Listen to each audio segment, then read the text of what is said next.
Bonjour à toutes et tous et bienvenue sur ce troisième épisode de la série pour créer un jeu de survie sur Unity.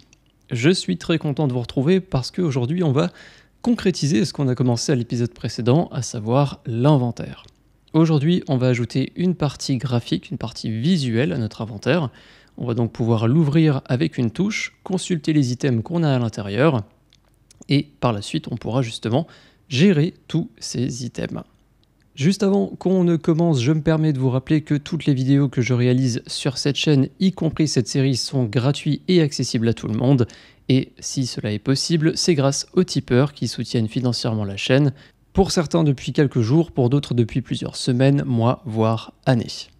Si vous appréciez mon travail et que vous avez l'envie et surtout les moyens de le faire, vous pouvez vous aussi me soutenir financièrement sur Tipeee ou Utip. C'est ce qui permet à cette chaîne de continuer d'exister et c'est ce qui me permet de vous proposer toujours plus de vidéos. Sans ces plateformes, la chaîne ne serait plus grand chose aujourd'hui. Donc pensez-y si vous appréciez mon travail et que vous avez la possibilité de faire un don. Merci beaucoup et on se lance directement dans l'épisode d'aujourd'hui. On va commencer par ranger. Oui, c'est jamais très fun, mais on va quand même commencer par faire ça parce que à l'épisode précédent, on a créé un certain nombre de scripts que chez moi je n'ai pas rangé, ils sont en train de traîner dans le dossier asset comme vous pouvez le voir. Donc inventory, item, pickup behavior et pickup item, on va simplement faire un glisser-déposer vers le dossier script pour les ranger un petit peu, ils sont à leur place. Comme je vous l'ai dit aujourd'hui, on va travailler sur la partie visuelle de l'inventaire. On va donc faire apparaître un panneau avec des slots, ce sont en fait simplement des cases dans lesquelles on va pouvoir ranger les objets. Tout ça sera évidemment plus clair lorsqu'on l'aura mis en place. Et pour mettre en place ces visuels, comme à chaque épisode, je vous propose le téléchargement d'un fichier Unity Package qui va contenir tout le nécessaire. Comme d'habitude, vous avez le lien en description. Vous arrivez sur une page comme celle-là et sur la droite, vous avez le bouton Download pour télécharger ce tout petit fichier qui va contenir en réalité 4 visuels. Une fois téléchargé, comme d'habitude, vous avez juste à l'exécuter avec Unity ouvert et on va avoir cette petite fenêtre qui va apparaître. Comme je vous le disais, il y a 4 images à l'intérieur, il y a 4 éléments. Close button, qui sera logiquement un bouton pour fermer ou supprimer quelque chose. On a panel, qui va représenter le fond de notre inventaire, donc vraiment le panneau de l'inventaire. Slot, qui va donc représenter les cases, les places en fait dans notre inventaire, dans lesquelles on pourra ranger des objets. Et pour finir, une petite spécificité, on va avoir une texture qui s'appelle transparent, et qui fait un pixel sur un pixel, et c'est juste en fait un pixel transparent. C'est une texture qui est très utilisée sur Unity pour en fait cacher des choses ou remplir des textures qui devraient être invisibles. Je vous expliquerai de toute façon un petit peu plus tard à quoi ça va servir. On en aura de toute façon besoin aujourd'hui. Comme d'habitude, on laisse tout cocher. On fait import et on va retrouver ensuite dans notre dossier texture un nouveau dossier inventory avec tout le nécessaire à l'intérieur. Tout est déjà normalement préconfiguré, donc vous n'avez pas besoin de passer tout ça en mode sprite, je l'ai déjà fait en amont. Maintenant qu'on a importé notre Unity Package, eh bien on va pouvoir se lancer directement avec la création de notre visuel d'inventaire. Pour créer des visuels sur Unity, on utilise le UI que vous connaissez probablement, et on va donc commencer par aller dans le Game Object, UI, et on va créer une image. Je vais dans mon onglet scène passer en mode 2D, ce qui va être plus simple pour la gestion de tout ce qui est UI et visuel. On a un canvas qui a été automatiquement généré en parent de notre image, je vais faire un focus dessus. Et sur ce canvas, on va faire quelque chose tout de suite pour éviter de s'arracher les cheveux plus tard, c'est la gestion du canvas scaler. On va donc faire en sorte que le UI s'adapte peu importe la taille de l'écran. Donc dans le canvas scaler, on va faire un scale with screen size. La résolution de référence, on va prendre la plus utilisée, à savoir 1920 par 1080. On va laisser le width or height et au niveau du match, on va se mettre à 0,5. Ce qui fait que les visuels qu'on va ajouter à l'écran de notre joueur, eh bien, ils devraient bien s'adapter selon toutes les résolutions. On va revenir sur la fameuse image qu'on a importée, donc on peut simplement cliquer dessus. Et parmi les textures qu'on a importées, on retrouve donc Panel qui, je vous le disais, sera en fait la fenêtre de notre inventaire, le fond en quelque sorte. Et on va donc pouvoir faire un glisser-déposer de panel directement dans le source image de l'image qu'on a créée. Par défaut, cette image qu'on a importée elle va être toute petite, donc on va pouvoir tirer un petit peu dessus pour lui donner une forme à peu près rectangulaire. Ne vous embêtez pas à prendre une taille précise pour l'instant, de toute façon on va la modifier en ajoutant les slots dans quelques minutes. J'aimerais juste préciser une petite chose, c'est que ce panel, on va l'utiliser pour l'inventaire, mais on va également pouvoir l'utiliser par la suite pour d'autres éléments de UI. Donc pour d'autres fenêtres, comme celle de crafting ou celle de construction par exemple. La raison à ça, c'est que je l'ai configuré, je l'ai préconfiguré pour éviter la déformation. Ce qui veut dire que, si je zoome un petit peu dessus, vous pouvez voir que ce panel, il a des petites bordures d'une couleur un petit peu plus claire. Et de la manière dont j'ai configuré ce sprite, eh bien, on ne va pas avoir de déformation selon la taille qu'on va donner au panel. Par exemple, si je fais quelque chose de très vertical, vous pouvez voir qu'au niveau des bordures, eh bien, on n'a pas d'étirement, on n'a pas de déformation. Et ça veut dire que grâce à ce panel, on va pouvoir créer des fenêtres vraiment de n'importe quelle forme, qu'elles soient carrées, rectangulaires, qu'elles soient vraiment comme ici à la verticale, quelque chose qui prendrait un peu plus l'écran, quelque chose à l'horizontale, au bas de l'écran par exemple. Et bien tout ça, ce sera possible parce que j'ai préconfiguré, comme je vous l'ai dit, cette texture pour éviter la déformation. On va reprendre notre image, on peut la renommer, on va l'appeler Inventory Panel, ce sera le fond de notre inventaire. Et dans cet inventaire, on a envie d'ajouter des slots, donc des cases dans lesquelles on va pouvoir stocker nos objets. Pour faire ça proprement, on ne va pas les ajouter directement dans le panel, on va d'abord ajouter un parent à l'intérieur. Donc on peut faire un clic droit, on va créer un empty, donc on peut faire create empty. Cet empty, on va changer son rect transform ici. On va double-cliquer sur le stretch qu'on a à l'horizontale et à la verticale, celui en bas à droite, pour qu'il prenne exactement toute la taille de son parent, donc du panel, et on va juste tirer les coins qu'on a ici pour les mettre au même endroit. Cet élément, on peut l'appeler content, ce sera le contenu de notre inventaire, et c'est ce contenu qui va contenir donc tous les slots de l'inventaire. Pour que les slots soient bien alignés à l'horizontale et à la verticale, on va utiliser ce qu'on appelle un grid layout group. C'est un component qu'on peut ajouter juste ici, grid layout group. Et ce component, automatiquement, il va aligner à l'horizontale et à la verticale tous les éléments, tous les enfants de l'objet, donc de content. Actuellement, il n'y a rien à l'intérieur, mais on va ajouter dans quelques secondes justement les slots. Nos slots, ils seront représentés par des boutons, parce que par la suite, lorsqu'on va cliquer sur les items dans l'inventaire, eh bien, on aura envie d'effectuer certaines actions. Ça peut être utiliser les items, ça peut être les poser au sol, les détruire, etc. On va donc se simplifier la vie et en prévision des futures fonctionnalités de notre jeu, les slots seront donc des boutons et non pas seulement des images. Donc on peut faire un clic droit sur Content, on peut aller dans UI, et pour ceux qui connaissent déjà Unity mais qui découvrent un petit peu cette version, eh bien vous aurez la surprise de ne pas avoir la possibilité de créer un bouton directement dans UI parce que maintenant les boutons sont dans Legacy. La raison à ça, c'est que le système de UI de Unity est en train d'être migré vers un nouveau système qui s'appelle le UI Toolkit. C'est un système qui est censé être plus performant que celui qu'on avait jusqu'à maintenant avec le canvas et les différents éléments qu'on va ajouter à l'intérieur. Sachant que même moi, je n'ai pas encore touché au UI Toolkit, j'attends d'avoir une version stable avant de me lancer dedans. Donc pour l'instant, on va utiliser les boutons habituels, donc dans Legacy Button, on peut cliquer. Ce bouton, on va pouvoir directement le renommer en slot. Et comme chez moi, il devrait se placer à peu près ici. Si on passe en mode déplacement par exemple et qu'on essaye de le déplacer, il va se déplacer, il va se mettre à l'intérieur du content. Donc vous devriez avoir à peu près quelque chose comme ça si vous essayez de le déplacer. Sur ce slot, on va modifier l'image de fond. On peut donc simplement glisser slot à la place de source image, juste ici. À l'intérieur de cet élément slot, on va retrouver un texte, donc c'est le texte qu'on a au milieu du bouton. Et nous, on n'en aura pas besoin, donc on peut simplement le supprimer. Par contre, sur slot, on va faire un clic droit, on va faire UI image. Cette image, on va faire en sorte qu'elle soit un tout petit peu plus petite que le slot, par exemple 80 sur 80, peut-être un petit peu moins, 75-75. Et c'est cette image qui sera remplacée par le visuel de l'item dans le slow. Par exemple, si on va dans Source Image ici, on peut sélectionner par exemple la fameuse pierre, Stone, qu'on a ici, et ça nous donne une idée du résultat qu'on aura dans l'inventaire. Donc dans notre inventaire, on aura plusieurs cases comme ça. Alors moi au total, je vais en mettre 24. Vous serez évidemment libre de mettre plus ou moins d'espace dans l'inventaire, ça sera à vous de voir. Mais voilà à peu près à quoi ça ressemblera. En attendant, on ne va pas mettre de pierre par défaut, mais on va utiliser la fameuse texture transparent dont je vous ai parlé en début de vidéo. On va faire un glisser-déposer de transparent sur source image.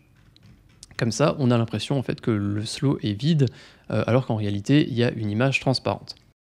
Vous êtes peut-être en train de vous demander alors pourquoi mettre une texture transparent au lieu de ne pas en mettre du tout. Eh bien simplement parce que sur Unity, dans source image, si jamais on met rien par défaut, on met none, eh bien on va avoir ce fameux carré blanc. Et on n'a pas envie que nos slows qui sont vides aient ce carré blanc à l'intérieur. On veut qu'il n'y ait juste rien d'affiché. Du coup, on est obligé d'utiliser voilà, cette petite technique de Unity, donc choisissez bien transparent pour le source image. Et peut-être que cet objet, on peut l'appeler visual, pour dire que c'est le visuel de l'item. Ok, maintenant qu'on a fait ça, on peut aller sur Slow, notre élément ici, et on peut faire CTRL-D. Et on va pouvoir le faire plusieurs fois. Et comme vous pouvez le voir, tous les éléments qui vont s'ajouter, donc tous les slows qu'on va dupliquer en fait, eh bien ils vont s'ajouter à la suite et ils vont donc s'aligner à l'horizontale et à la verticale. Comme je l'ai dit, chez moi, je vais en ajouter un total de 24. Donc on peut le voir sur le côté. Hein. On a de 1 à 23 et on en a un tout en haut ici. Donc on a bien 24 slots. Libre à vous d'en mettre plus ou moins. Comme je vous l'ai dit, vous allez vraiment être libre à ce niveau-là. Et maintenant, ce qu'on va devoir faire pour avoir un visuel un petit peu plus agréable, ça va être d'aligner tous ces éléments bien à l'intérieur de notre panel. Pour gérer l'alignement, on va aller sur Content, donc l'objet, le parent en fait de tous nos slows. Et c'est sur le Grid Layout Group qu'on va pouvoir gérer ça. Le plus simple, selon moi, c'est sur le Child Alignment, ici, de passer en Middle Center. Ça va aligner tous nos slows par rapport au centre de cet élément. On va pouvoir ajouter un petit peu de spacing. Par exemple, ici, moi j'avais mis, je crois, dans mes tests 6, ce qui permet d'ajouter un petit peu d'espace entre nos différents slows. Alors forcément, avec le spacing, il n'y a plus assez de place à l'horizontale pour tout afficher, mais c'est pas du tout un problème parce qu'on va pouvoir sélectionner Inventory Panel et on va pouvoir tirer un petit peu sur le côté et sur la hauteur pour centrer nos éléments. Et là, vous pouvez voir qu'avec mon exemple, avec environ 460 en largeur et 670 en hauteur, eh bien, j'ai tous mes slows qui sont bien alignés à l'intérieur de mon panel. Et si je passe dans l'onglet Game, on a déjà un résultat qui visuellement est déjà beaucoup plus sympa. On a notre panel, notre fond, avec les slows qui vont pouvoir maintenant contenir des objets, des items. N'hésitez pas de votre côté à vraiment bien aligner l'ensemble. On va passer à la suite. C'est bien d'avoir un inventaire. Maintenant, ce qu'on a envie, c'est d'ajouter un petit peu de dynamisme. On veut pouvoir ouvrir et fermer cet inventaire lorsqu'on le souhaite. Donc, en gros, en appuyant sur une touche du clavier, on va afficher ou désafficher l'inventaire. Ça va être quelque chose de plutôt simple et rapide à implanter. On va aller sur notre objet Inventory, qui contient donc le script de notre inventaire. Et ce script, on va pouvoir l'ouvrir. Il va aussi gérer la partie visuelle, donc l'affichage et le désaffichage. Pour pouvoir afficher et désafficher notre panel, on va créer une variable serializeField en privé de type GameObject qu'on peut appeler InventoryPanel. Puis on va pouvoir ajouter une voidUpdate qui va nous permettre de détecter l'appui sur un bouton. Donc est-ce qu'on appuie sur une touche? Par défaut, moi je vais mettre la touche I du clavier pour Inventory ou inventaire, ça marche en français et en anglais. Et si j'appuie sur cette touche, je vais accéder à Inventory Panel et je vais faire dessus un setActive qui permet d'activer ou de désactiver un objet. Plutôt que de mettre une valeur true ou false en dur, je vais mettre à l'intérieur l'inverse de InventoryPanel.ActiveSelf. ActiveSelf sur un GameObject, ça permet d'avoir l'état actuel de l'objet, donc s'il est activé ou désactivé. Et vu qu'avec le point d'exclamation, je demande l'inverse, eh bien en fait, à chaque fois que cette ligne va être lue, si l'inventaire est activé, on va le désactiver, on va le désafficher. Et s'il n'est pas affiché, eh bien on va l'afficher. On peut sauvegarder ça. On a juste à remplir la fameuse variable inventory_panel qui vient d'apparaître ici. Donc on peut glisser inventory_panel. Par défaut, logiquement, il faudrait plutôt désafficher cet objet, mais vu qu'on va travailler dessus aujourd'hui, on ne va pas s'embêter, on va le laisser activer. Si j'appuie sur Play, je suis dans ma scène, j'ai mon inventaire à droite, et si j'appuie sur la touche I, l'inventaire se désaffiche. Si je rappuie sur cette touche, l'inventaire s'affiche de nouveau. Voilà, c'est tout ce qu'on a à faire pour afficher et désafficher l'inventaire. Alors je vais ajouter une petite fonctionnalité qui est plutôt optionnelle, mais qui peut être quand même très sympa. C'est qu'on va ajouter une petite croix en haut à gauche de notre inventaire et qui va nous permettre également de fermer cet inventaire en cliquant dessus. Donc allons-y, on va retourner dans la scène. On va faire un clic droit sur Inventory Panel. On va ajouter UI Image. Le sprite qu'on va utiliser, ce sera dans Texture Inventory, on va utiliser Close Button. Je vais changer un petit peu la taille, je vais le mettre à 50 par 50 à peu près, c'est ce que j'avais utilisé pendant mes tests. Au niveau du Rect Transform, on va le modifier en Top Left, étant donné que cet élément sera accroché en haut à gauche. Et on va juste le glisser en haut à gauche au niveau de notre panel. Alors je ne vais pas le mettre vraiment tout en haut à gauche sur le coin, je vais ajouter un petit décalage. Chez moi j'avais mis, je crois, 5 et moins 5, ou c'était peut-être un peu plus, 10 et moins 10 il me semble. Et si on regarde dans l'onglet Game, ça rend plutôt pas mal. Donc voilà l'idée, on va avoir cette petite croix sur laquelle on va pouvoir cliquer pour fermer l'inventaire. Alors j'ai fait une petite erreur, j'ai ajouté cet élément en tant qu'image, sauf que c'est un bouton qu'on veut. On veut effectuer une action lorsqu'on va appuyer dessus, donc on va ajouter le component button, c'est pas très grave. On va en profiter pour renommer cet élément en close button, et il ne nous reste plus qu'à lui attribuer justement la méthode à appeler, les actions à exécuter lorsqu'on va cliquer sur ce bouton. Ça, on va le mettre directement dans le script inventory, étant donné que c'est ce script qui va gérer toute la partie visuelle, comme je l'ai dit, de l'inventaire. Alors, juste par préférence, la méthode update, moi je la mets toujours en haut avec la void de start, qu'on ajoutera d'ailleurs tout à l'heure. Donc, on va ajouter une nouvelle méthode en public, très important. Si c'est pas public, on ne peut pas l'appeler depuis un bouton. Et on va simplement l'appeler close inventory. On n'a pas de paramètres à passer et on a juste à faire inventoryPanel.setActive comme on l'a fait avant. Sauf qu'ici, on va forcer le false parce qu'on veut fermer l'inventaire lorsqu'on clique sur la croix. Potentiellement, cette méthode closeInventory, elle nous servira plus tard si on a envie de fermer l'inventaire automatiquement lors de certaines actions. On peut revenir sur Unity après avoir sauvegardé notre script. Et du coup, dans la liste des actions du bouton, on peut en ajouter une nouvelle. On va faire un glisser-déposer de inventory dans l'objet. On va récupérer sur cet objet le script inventory et on va appeler notre méthode close inventory. On peut appuyer sur play, on va aller tester ça. On a notre petite croix qui est affichée. Si je clique dessus, l'inventaire se ferme. J'appuie sur I, il se rouvre de nouveau. Je rappuie, il se ferme. Voilà donc pour cette petite croix qu'on a ajoutée, cette petite fonctionnalité optionnelle.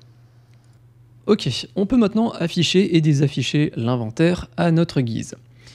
Il est temps, je pense, de passer quand même au plus important, c'est-à-dire d'afficher dans cet inventaire les différents items en notre possession. Et c'est donc la partie qu'on va attaquer maintenant.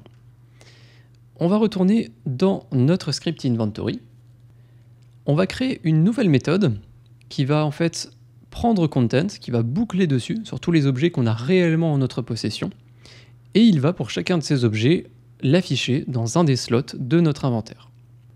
Allons-y. Dans un premier temps, on va la créer en privé. On peut l'appeler refresh content par exemple, pour rafraîchir le contenu de l'inventaire en se basant sur ce qu'on a réellement sur la partie technique. On va créer, comme je vous l'ai dit, une boucle. Petite astuce sur Visual Studio, vous tapez l'expression for et vous appuyez 2 fois sur Tab ça va automatiquement vous créer ce template de boucle, ça vous fera gagner pas mal de temps. On va boucler sur, comme on l'a dit, content.count parce que c'est une liste.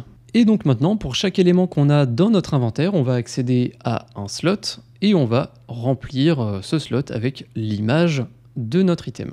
Pour faire ça, il faut qu'on ait un accès au slot, ou plutôt aux parents de ces slots, parce qu'on va se baser sur lui, ce sera plus simple.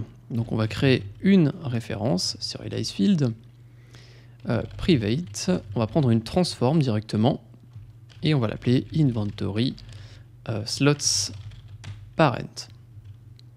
On va revenir dans notre boucle, et on va accéder à inventory slots parent.getChild.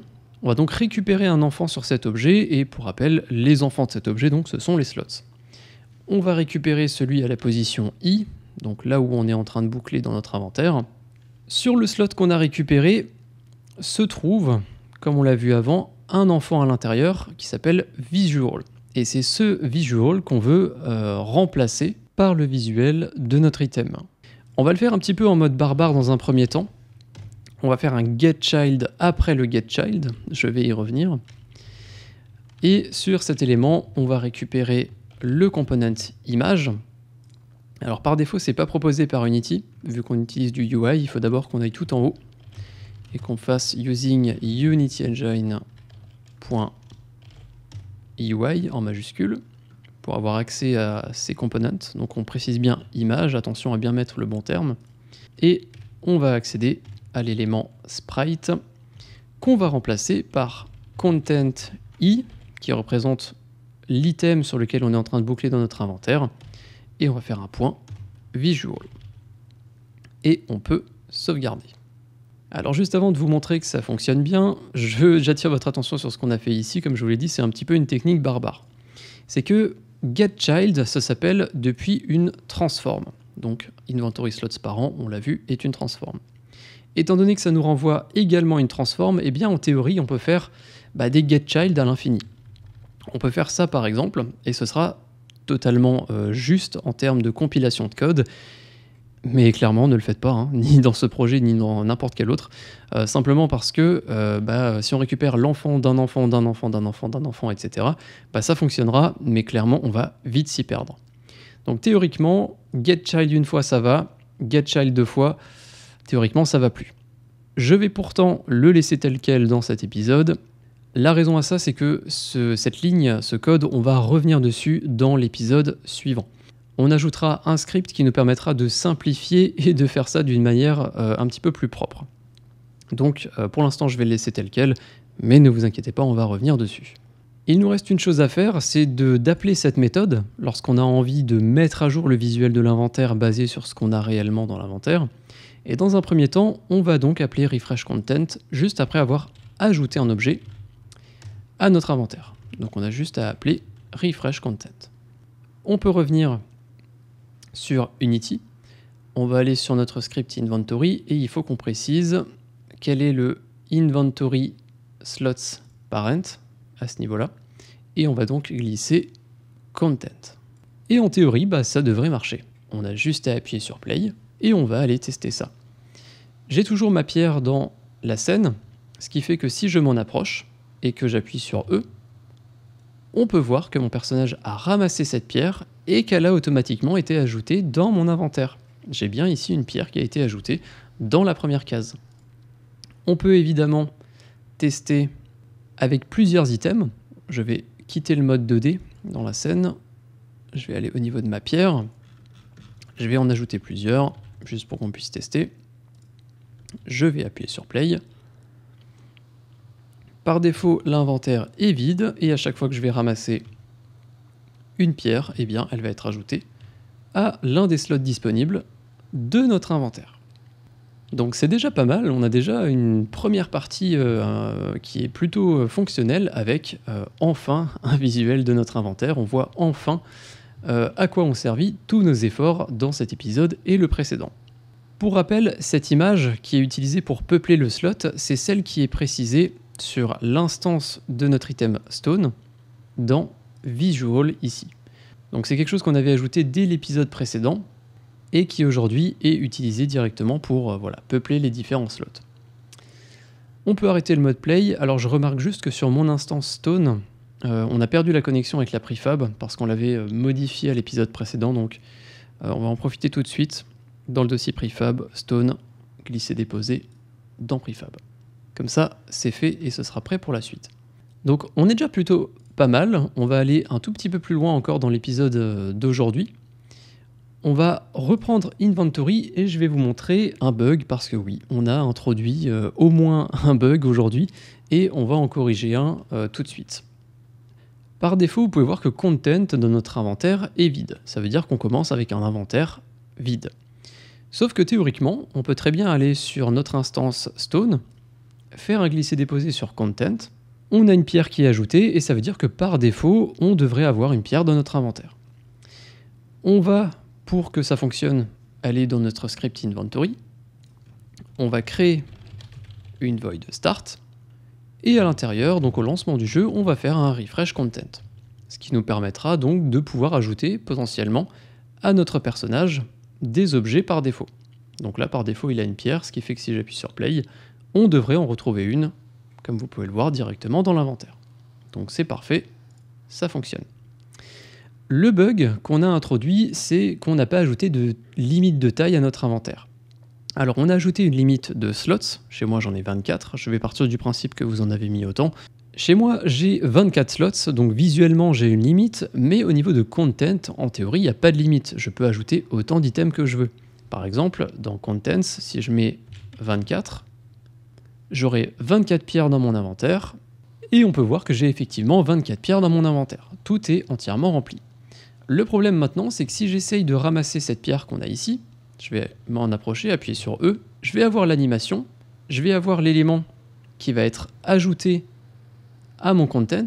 Vous voyez en haut qu'il y a marqué 25, ça veut dire que théoriquement, ça veut dire que j'ai 25 items dans mon inventaire, et pourtant je n'ai que théoriquement 24 places avec le visuel.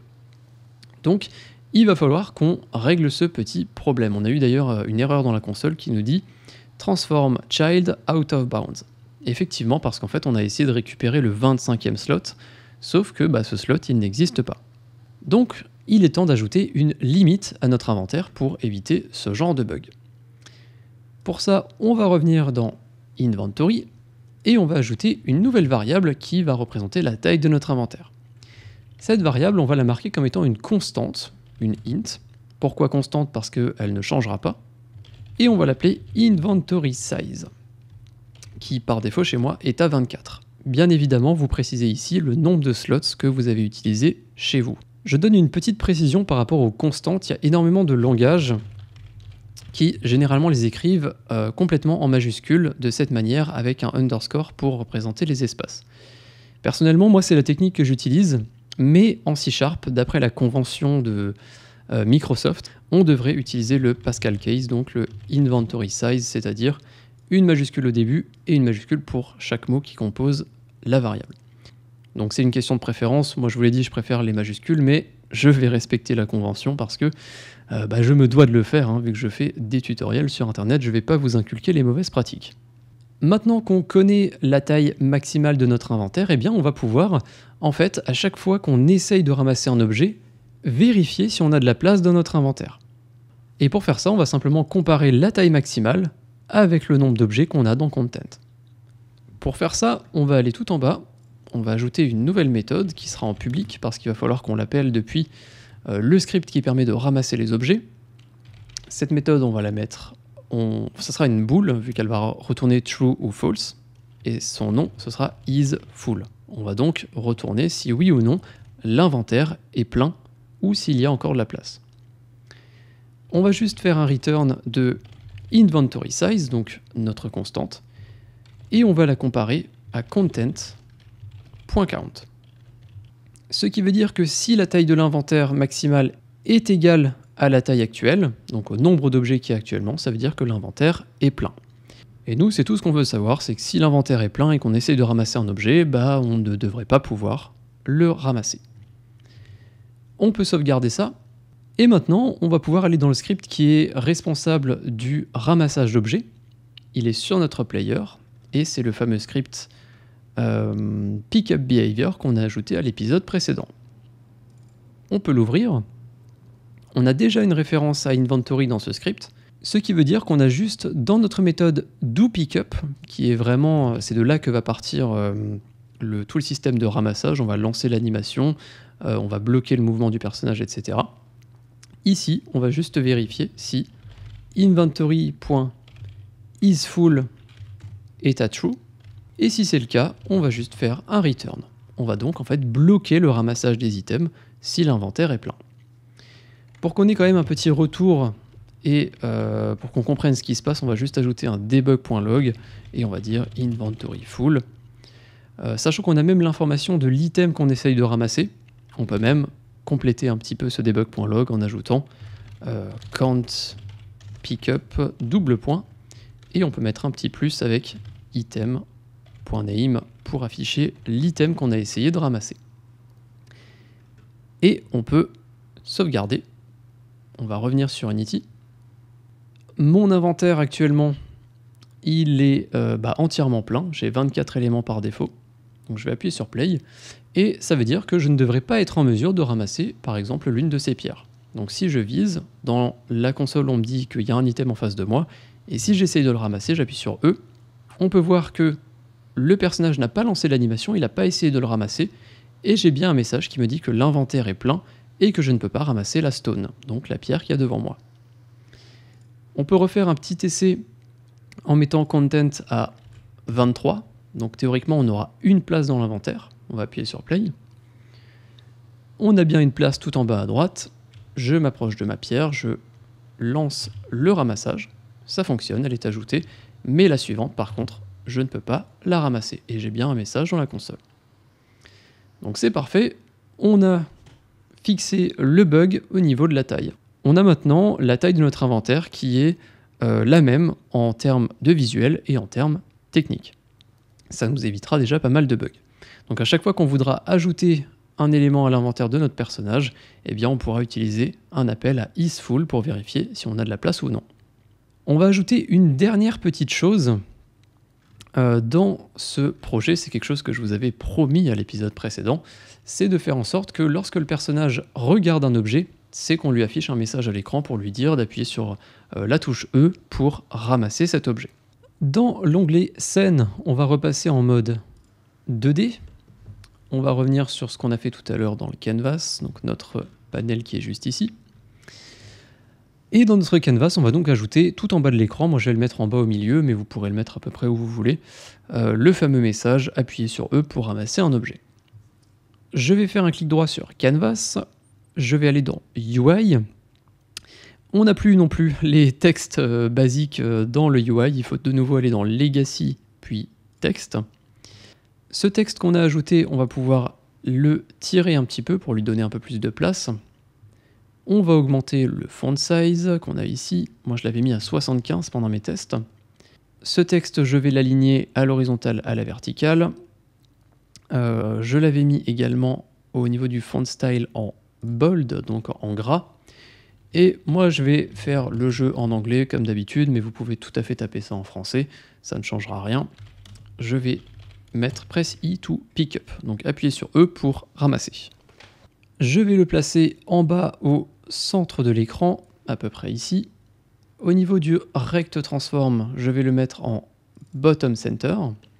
La couleur, moi je vais plutôt la mettre en blanc. Alors là je précise que c'est vraiment, vous faites vraiment comme vous voulez, hein. C'est purement visuel. Donc n'hésitez pas à utiliser peut-être une autre police d'écriture, une autre taille, afficher le texte à un autre endroit, ça change rien. J'ai fait quelques tests de mon côté, j'avais trouvé le résultat plutôt sympa, donc je vais le réutiliser pour la vidéo. Et bien évidemment, vous êtes libre de faire pareil que moi. Il existe sur Unity un petit component plutôt sympa qui s'appelle Shadow et qui permet d'ajouter une ombre derrière le texte. Ça nous permettra de faire ressortir le texte un petit peu plus. Et j'avais mis 5 et moins 5, je crois. Donc là, vous le voyez, hein, c'est cette petite ombre qu'on a derrière. Et ça rend un petit peu plus sympa, peut-être un peu moins. 4, moins 4. Et je vais partir là-dessus. Si je passe dans l'onglet Game, on voit le fameux texte en bas de l'écran. Ce qui nous reste à faire maintenant, c'est d'afficher ce texte dynamiquement. Donc l'afficher si on a un objet en face de nous, et ne pas l'afficher si on n'a pas d'objet en face de nous.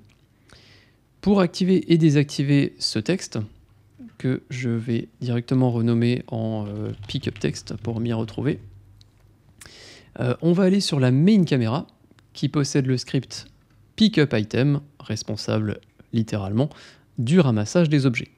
C'est donc à l'intérieur qu'on fait le fameux raycast qui va détecter s'il y a un objet devant nous ou non. Donc on est clairement à l'endroit parfait pour afficher et désafficher ce texte. Étant donné qu'on est dans ce script, on va en profiter pour faire quelque chose que j'aurais dû ajouter dès la création avec le système de raycast. C'est un système de layer mask. Ça va nous permettre de marquer les éléments qui doivent être détectés par les raycasts et ceux qui ne doivent pas l'être. Ça va nous faire économiser des performances, mais surtout ça va nous permettre de faire fonctionner encore plus facilement ce texte à afficher et à désafficher lorsqu'il y a un objet devant nous. Donc on va commencer par ça, on va ajouter donc ce fameux système de layer mask. On va le mettre en privé dans un serialize field, la variable elle est de type layer mask et on peut l'appeler simplement layer mask. Ce layer mask, on va l'ajouter à la suite de nos arguments de raycast. Donc on va juste préciser le nom de la variable. On va aller configurer ce layer mask avant de passer à la gestion du texte.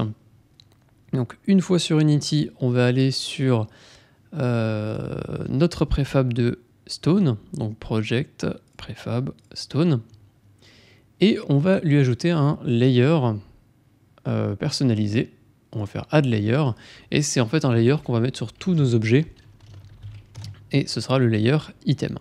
Donc on a un tag, mais on aura aussi un layer, ce qui permettra au raycast de vraiment filtrer au maximum et donc d'économiser quelques précieuses performances.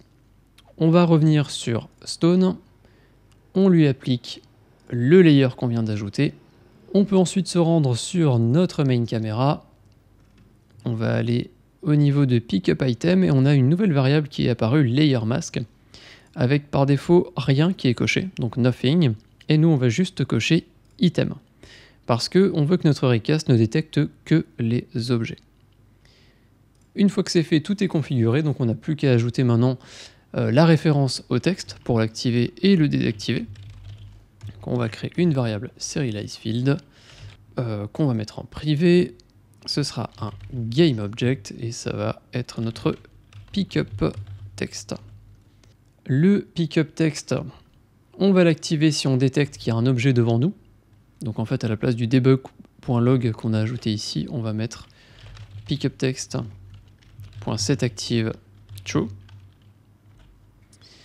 Et on va ajouter un else à notre raycast qui fait que si on ne détecte pas d'objet devant nous, pas d'objet en tout cas concerné par le layer mask, eh bien on ne va pas afficher le pickup text.